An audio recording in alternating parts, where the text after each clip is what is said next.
اعوذ باللہ من الشیطان الرجیم بسم اللہ الرحمن الرحیم لہم من جہنم مہاد ومن فوقہم غواش لہم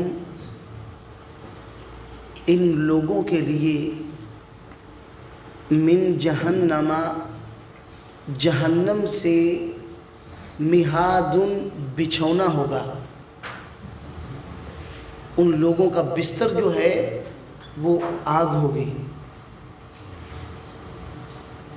وَمِن فَوْقِهِمْ اور ان کے اوپر غواش لحاف بھی آگ کا ہوگا. یہ وہ لوگ جنہوں نے اللہ کی آیات کو جھٹلایا، اس کو قبول کرنے سے تکبر کیا، ان لوگوں کا یہ انجام ہوگا کہ بچھونا بھی ان کا آگ ہوگی، اوپر لحاف نا غواش غاشیہ کی جمع ہے جو اوپر ڈھانپ دینے والی ہے، اوپر لے جانے والی چادر کو لحاف بولتے ہیں، عربی میں اس کو بولتے ہیں غواش. تو ان کا اوپر اوڑھنا اور بچھونا جو ہے یہ دونوں جہنم کی آگ ہوگی. وَكَذَلِكَ اور اسی طرح نجزی ہم بدلہ دیتے ہیں الظالمین ایسے ظالموں کو جو ایسے ظالم ہیں، ہماری آیات کو ماننے سے ایک تو جھٹلاتے ہیں، اس کو قبول کرنے سے تکبر کرتے ہیں، ان لوگوں کو ہم ایسا ہی بدلہ دیتے ہیں. والذین اور وہ لوگ آمنوا جو ایمان لے کر آئے، وعملوا اور انہوں نے عمل کیے الصالحات نیک. تو آپ قرآن مجید میں جہاں بھی اللہ تعالیٰ نے ایمان والوں کی خوبیاں بیان کی ہیں، ان کے انعامات کو بیان کیا ہے، وہاں پر عمل صالح شرط ہے، ساتھ عمل صالح کا. ہمارے ہاں نا لوگوں نے سمجھ لیا ہوا کہ بس نا ایمان لے آئندہ بس کھاتے ہمارے فل ہو گئے. آپ دیکھیں اتنی بد عملی ہے جس کا حساب ہی کوئی نہیں. انتہا کی درجے کی سب سے بڑی اعمال میں سے چیز کیا ہے؟ نماز ہے. آپ دیکھ لیں مسجدیں خالی پڑی ہیں، سب مسجدیں وہ کسی مسلک کی ہیں خالی پڑی ہوئی ہیں. اس محلے کی آبادی دیکھیں، اس مارکیٹ کی آبادی دیکھیں، اس کے لحاظ سے وہ خالی ہے، خالی.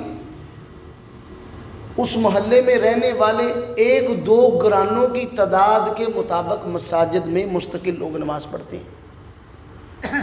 ایک دو گرانوں کی جتنی تعداد ہے نا، کوئی 5-7 ایک کار دے، کوئی 6-7 دوجے کا، اتنے مستقل نمازی ہیں، باقی کھاتا نہیں ہے. بدعملی بہت زیادہ ہے. اور آپ کسی مسئلے پر بحث کر لیں، وہ کہتا میں تو بڑا تھے مفتی کوئی نہیں.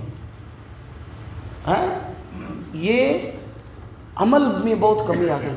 پہلے نا لوگوں کے پاس علم کم تھا، عمل بہت زیادہ تھا. اب علم، اس کو علم نہیں، اس کو معلومات کہتے ہیں. جو علم انسان کو عمل پہ نہ بارے اس کو علم نہیں کہنا چاہیے، وہ معلومات ہے اس کے پاس، صرف معلومات. تو کیونکہ اللہ کے رسول صلی اللہ علیہ وسلم نے بھی ہر فجر کی نماز کے بعد اللہ کے رسول پناہ مانگتے تھے کہ علم نافع عطا فرما. اور اللہ کے رسول گاہے بگاہے پناہ مانگتے تھے ایسے علم سے جو فائدے مند نہ ہو. من علم لا ينفع، پوچھ لیں آپ کو. تو عمل صالح جو ہے نیک عمل، اصل میں کردار اس کا ہے ایمان کے بعد عمل صالح کیے. اور لا نکلف نہیں ہم پابند کرتے نفساً کسی جان کو الا وسعہا مگر اس کی طاقت کے مطابق. اب یہاں پر یہ جملہ مفسرین کہتے ہیں یہ معترض ہے، یعنی اس کا یہاں پر ذکر کرنے کا مقصد یہ ہے کہ جتنے بھی ایمان والے، اللہ نے ان کو آگے کہا یہ جنتی لوگ ہیں، جتنے لوگ ایمان والے ان کو اللہ تعالیٰ نے جن اعمال کا کرنے کا کہا ہے نا وہ انسان کی وسعت کے مطابق ہے. ایمان والوں کو جو اعمال اللہ نے دیے ہیں ان پہ عمل کرو، ان پر فرض کیے ہیں، یہ ان کی طاقت کے اندر ہے. جو عمل انسان کی طاقت سے باہر ہے اللہ تعالیٰ نے وہ عمل انسان پہ فرض نہیں کیا. جتنے اعمال انسان کے اوپر فرض کر دیے گئے، جتنے فرائض ہیں وہ انسان کی وسعت کے مطابق ہے، طاقت کے مطابق دیے. جتنا انسان وزن اٹھا سکتا تھا، اور اللہ کے رسول صلی اللہ علیہ وسلم نے بھی فرمایا کہ عمل اتنا کرو جتنی تم کے اندر طاقت ہے۔ اللہ کے رسول صلی اللہ علیہ وسلم آئے مسجد میں، آپ نے دیکھا ہے کہ نا تار ایک ستون کے ساتھ باندھ کر دوسرے ستون کے ساتھ باندھی ہوئی تھی، ایک رسی سی۔ آپ نے فرمایا یہ رسی یہ کیوں باندھی ہوئی؟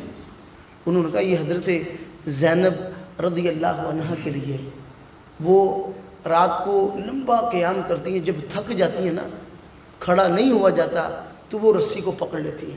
اللہ کے رسول نے فرمایا رسی کھول دو، ان کو بولو کہ جتنی آپ کے اندر سخت ہے اتنا قیام کرو، جب تھک جاؤ آرام کرو جا کے۔ تو جتنی انسان، اسی طرح رسول اللہ صلی اللہ علیہ وسلم حج کے موقع پر آپ نے دیکھا کئی لوگ تھے، انہوں نے نظرہ منیاں ہوئی سی بھی اسی چھاویں کھلونے نہیں، دھوپے ہی رہنا ہے۔ کئی لوگ تھے، انہوں نے کہا ہم نے سواری پر سواری ہونا، پیدل جانا ہے، 450 کلومیٹر کا سفر ہے۔ اور کئیوں نے نظر کہا تھا کہ ہم نے جو ہے بغیر جوتے پہنے حج کرنا ہے۔ اللہ کے رسول صلی اللہ علیہ وسلم نے دیکھا ایک جگہ راستہ پڑا ہے، آپ نے صحابہ سے استفسار کیے بھی کیوں رش پہ آئے؟ انہوں نے کہا ایک آدمی تھا، اس نے کہا کہ میں دھوپے ہی رہ کے سارا حج کرنا ہے، چھاں لینی نہیں، وہ دھوپ کی جو ہے تپش اس کی تاب نہ لو تو بے ہوش ہوا ہے، لوگ ہوش چلے آ رہے ہیں۔ آپ صلی اللہ علیہ وسلم نے فرمایا اسے بولو کہ سایہ حاصل کرو، اللہ کو تمہاری اس اذیت کا کوئی فائدہ نہیں ہے، نہ تمہیں فائدہ ہے نہ اللہ کو یہ مطلوب ہے۔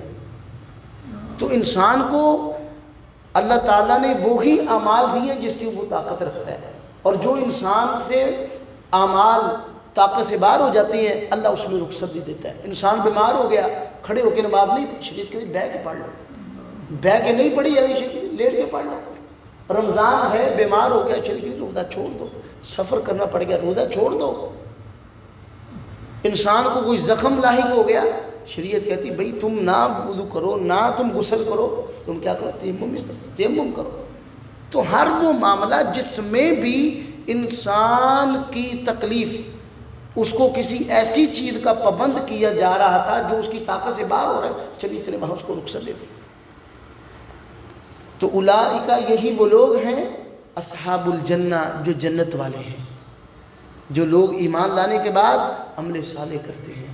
ہم یہ لوگ فیہا اس جنت میں خالدون ہمیشہ ہمیشہ رہیں گے، ہمیشہ، جس کی وقت کی کوئی حد ہی نہیں، کوئی حد ہی نہیں۔ یہ ہماری زندگی ایک بڑی مختصر ہے، آخرت کی بہت مختصر، بہت ہی زیادہ مختصر ہے۔ ہاں تو ایک بہت بڑے محدث ہیں، وہ کہتے ہیں یار کتنی بڑی بے وقوفی ہے کہ انسان ایک محدود سے وقت کا سودا ایک لامحدود وقت سے کر رہا ہے اور وہ پھر اس میں کوتاہی کا شکار ہے۔ آج جتنی بھی انسان کما لے، عطاشیں کما لے، ختم ہو جائیں، لیکن اس دنیا میں ہم اپنی نہ مان کر کے اللہ کی مان کر کے سودا کر لیں ایسی زندگی کا جو کبھی ختم ہونی نہیں، جو زندگی ہو ختم ہونی نہیں، پتہ نہیں کتنی، اور جو کچھ ملنا ہے وہ بھی ختم نہیں ہونا ہے۔ تو یہی وہ لوگ ہیں، اللہ فرماتے ہیں جو جنتی ہیں، ہم یہ لوگ فیہا اس میں خالدون ہمیشہ ہمیشہ رہیں گے، ان کو نکالا نہیں جائے گا۔ تو لہم ان لوگوں کے لیے من جہنم جہنم سے مہاد بچھونا ہوگا، ومن فوقہم اور ان کے اوپر غواشن جہنم کی آگ ہی لحاف ہوگی، اوپر والی چادر ہوگی۔ وَكَذَلِكَ اور اسی طرح نجزی ہم بدلہ دیتے ہیں الظالمین اس طرح کے ظالموں کو۔ والذین اور وہ لوگ آمنوا جو ایمان لے کر آئے، وعملوا اور انہوں نے عمل کیے، الصالحات نیک، لا نکلف نہیں ہم پابند کرتے، نفساً کسی بھی جان کو، الا وسعہا مگر اس کی طاقت کے مطابق ہی۔ اولئک یہی وہ لوگ ہیں اصحاب الجنہ جو جنتی ہیں، ہم یہ لوگ فیہا اس جنت میں خالدون